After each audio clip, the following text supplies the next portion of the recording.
चलिए स्टूडेंट्स, आज हम लोग सेट चैप्टर स्टार्ट करते हैं। सबसे पहले तो इसके इंट्रोडक्शन के बारे में देखते हैं।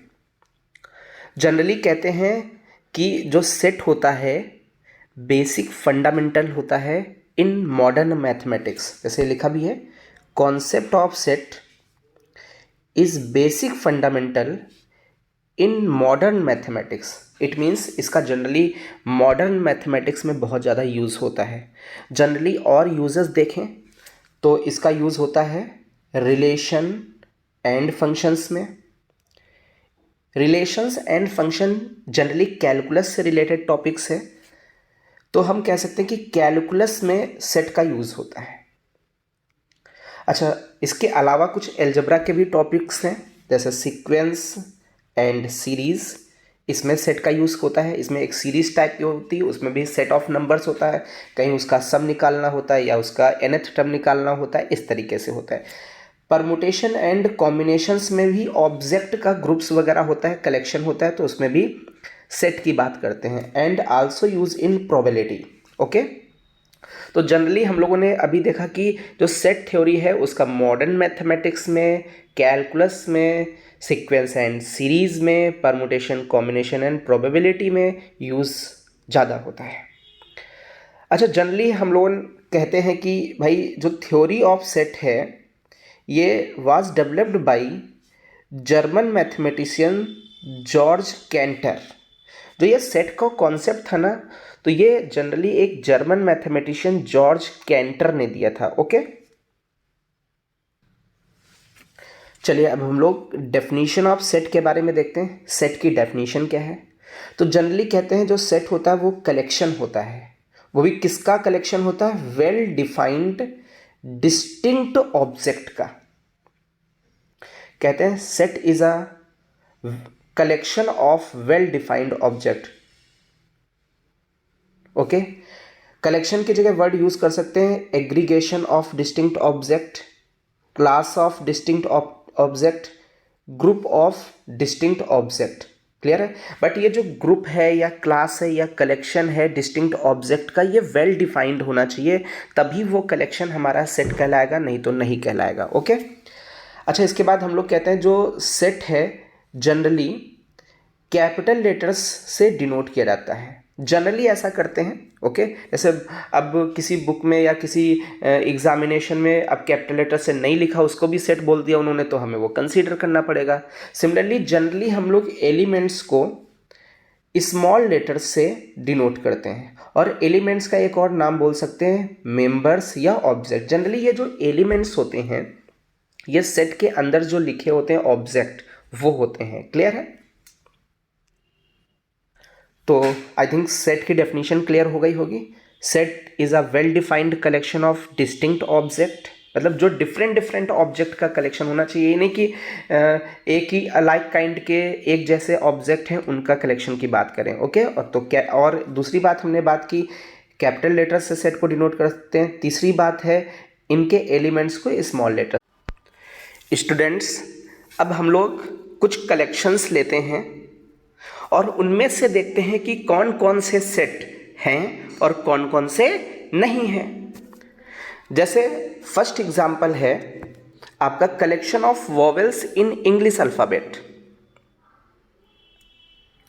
तो अभी इसमें देखें, हम कहते हैं कि यदि ये वेल डिफाइंड कलेक्शन हो गया तब तो ये सेट हो जाएगा, और यदि ये वेल डिफाइंड कलेक्शन नहीं है तो ये सेट नहीं होगा। अब ये वेल डिफाइंड कैसे होगा, ये कैसे पता करेंगे? तो हम क्या करेंगे, पर्सन टू पर्सन क्वेश्चन पूछेंगे डिफरेंट डिफरेंट पर्सन से, और ये सारे पर्सन से सेम आंसर निकल के आ जाता है, तो हम बोलेंगे कि हाँ ये वेल डिफाइंड है। जैसे मान लीजिए हमने योगी जी से पूछा, हमने कहा भाई योगी जी बताइए कि collection of vowels in English alphabet, तो योगी जी ने कहा AEIOU। चलिए हमने मोदी जी से पूछा collection of vowels in English alphabets, तो मोदी जी ने कहा AEIOU। चलिए हमने ममता जी से पूछा कि ममता दीदी आप बताइए collection of vowels in English alphabet, तो ममता दीदी ने कहा AEIOU। देखिए पर्सन्स डिफरेंट थे लेकिन आंसर्स, ये जो कलेक्शन का आउटपुट हमें मिला ना, आंसर AEIOU, ये डिफर नहीं किया। इट मीन्स ये collection of vowels in English alphabet, ये एक सेट हो जाएगा। ओके, क्योंकि इसमें पर्सन टू पर्सन ये वेरी नहीं कर रहा है, ये वेल डिफाइंड है। ओके, चलिए सेकेंड एग्जाम्पल लेते हैं।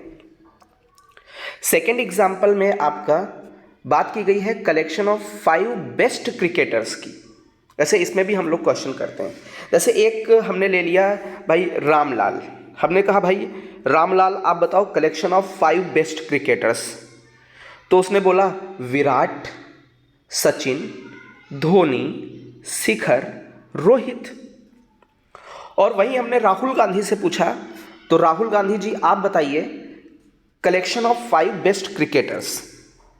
तो उन्होंने कहा, थोड़ा सा सोचा उन्होंने, KL राहुल, पुजारा, अजिंक्य रहाणे, बुमराह, शमी। अब देखिए पर्सन टू पर्सन ये क्या हो गया भाई, रामलाल ने और राहुल गांधी ने, दोनों ने अलग अलग आंसर दिए। इट मीन्स ये कलेक्शन वेल डिफाइंड कलेक्शन नहीं है। इट मीन्स हम ये कह सकते हैं कि ये वेल डिफाइंड नहीं है, तो ये कलेक्शन ही होगा, ये सेट नहीं होगा।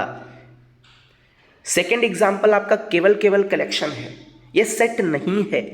चलिए हम लोग बात करते हैं थर्ड एग्जाम्पल पे आते हैं। Collection of all natural numbers less than 50। जैसे हमने मान लीजिए मायावती जी से पूछा कि आप वो नेचुरल नंबर्स बताएं जो 50 से कम है, तो मायावती जी बोलेंगी 1 2 3 अप टू 49। चलिए हमने सोनिया गांधी जी से पूछा, तो वो भी बोलेंगी 1 2 3 अप टू 49। देखिए पर्सन टू पर्सन ये वेरी नहीं कर रहा है। इट मीन्स ये कलेक्शन आपका वेल डिफाइंड है और क्या हो जाएगा आपका, ये एक सेट हो जाएगा। चलिए अभी हम लोग फोर्थ एग्जाम्पल पे आते हैं। Collection of most talented student in this class.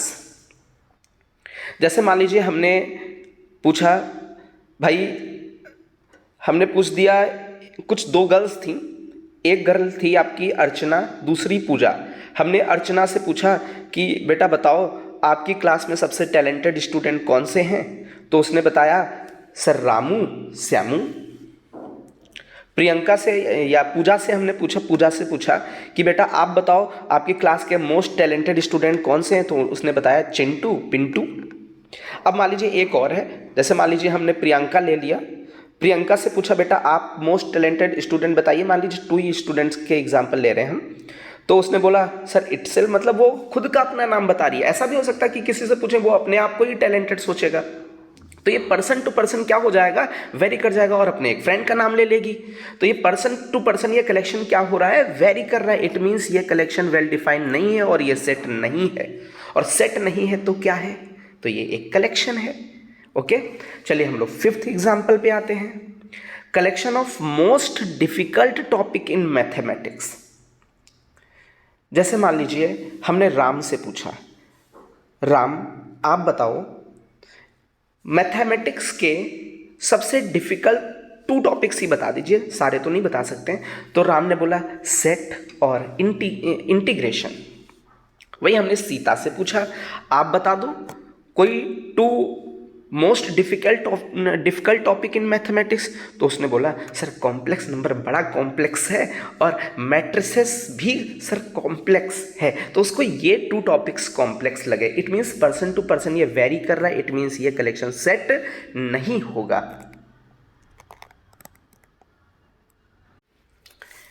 Students हम लोग 6th एग्जाम्पल लेते हैं। Collection of all girls in your class.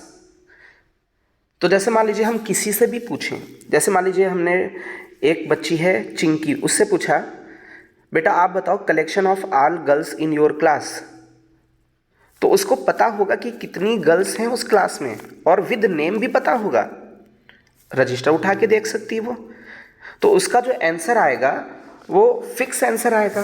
Similarly Minki से पूछा, सेकेंड स्टूडेंट मिंकी से, तो उसने भी बोला सर 10 स्टूडेंट्स हैं, 10 गर्ल्स हैं और उनके नेम भी बता सकती है। क्लियर? तो ये पर्सन टू पर्सन ये कलेक्शन वेरी नहीं करेगा। इट मीन्स ये कलेक्शन क्या होगा, सेट होगा। भाई किसी क्लास में फिक्स ही गर्ल्स होंगे ना, किसी पर्टिकुलर क्लास की बात की गई है, it means this collection is a set. चलिए 7th एग्जाम्पल लेते हैं हम लोग। The collection of novels written by Munshi Premchandra.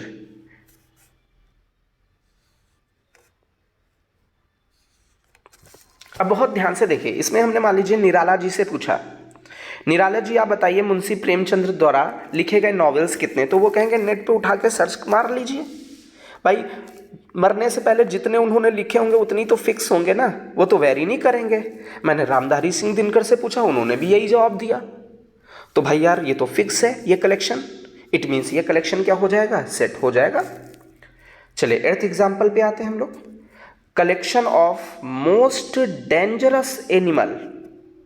जैसे मान लीजिए हमने शंकर जी से पूछा कि आप बताइए मोस्ट डेंजरस एनिमल, कोई भी 2 बता दीजिए। तो उन्होंने बोला कुत्ता बिल्ली, it means dog and cat. Parvati ji से पूछा तो उन्होंने भी बता दिया buffalo and cow, it means ये पर्सन टू पर्सन वेरी कर गया। इट मीन्स ये कलेक्शन आपका वेरी कर रहा है, तो ये सेट नहीं होगा। ओके, ये सेट नहीं है तो क्या है, ये एक कलेक्शन होगा। चलिए हम लोग 9th एग्जाम्पल की बात करते हैं। Collection of all animals in the world.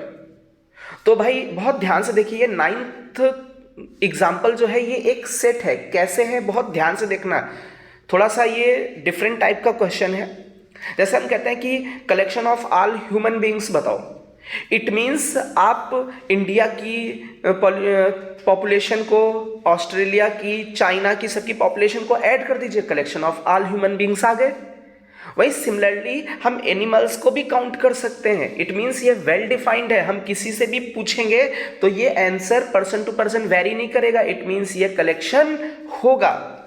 चलिए हम लोग 10th एग्जाम्पल की बात करते हैं। Set of all stars in space. जैसे मान लीजिए एक क्लास की स्टूडेंट है रिया, मैंने रिया से पूछा बेटा आप बताओ सेट ऑफ, यहाँ तो पहले ही सेट लिख गया है, ओके ये सेट होगा, ओके बट यहाँ पर कलेक्शन मुझे लिखना चाहिए था, ये पहले ही सेट लिख गया।